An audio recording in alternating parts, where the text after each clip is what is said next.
A long time ago in a faraway land called Babylon, there was a king, a new king, a colander king called Darius. Darius had 3 chief advisors, but by far the best advisor was a man called Daniel, a man full of integrity, a wise man, though strange with his nod. Now all Daniel's fellow advisors, they didn't like Daniel very much, and they wanted to find a way they could get Daniel into trouble.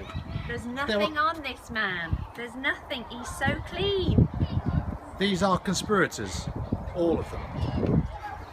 Eventually they came up with a plan. So the conspirators went to Darius with a proposition. "Oh Darius, oh great and wise king," they said.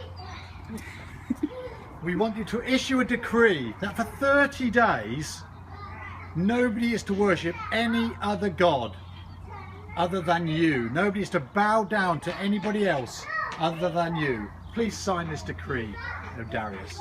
So Darius signed the decree. Anyway, a little while later, Daniel was in his room continually praying to his God, Jehovah. He refused to bow down to Darius and continually prayed to his God. The conspirators, knowing this would happen and seeing this happen, went back to Darius and said, Darius, Daniel's still praying to his God, Darius. He's been really naughty, Darius. Come into the lion's den, you said you would." That's what the conspirators said. So Darius, furious with rage, actually he wasn't, but he furious with rage, went to Daniel. He said, "Daniel, because you are praying to your God and not to me, I'm going to have to throw you into the lion's den. Yes, you. But I am sure that your God will save you, Daniel."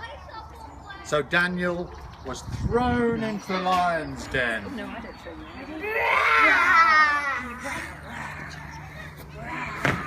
you. But a strange thing happened when Daniel was in the lion's den.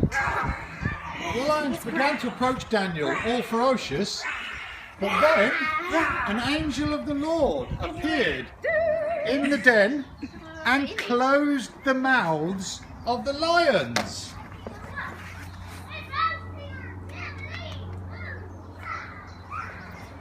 Then Darius approached the lion's den the next morning and said, Darius, are you in there? Are you in there?" And Daniel came out of the lion's den without a mark or a scratch on him. Yay! Then the conspirators, Darius,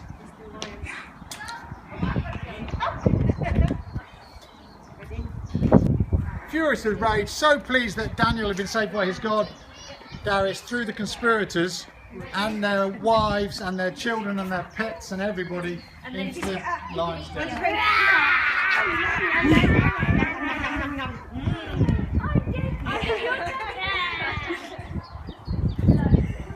So the moral of this story is, be careful who you marry.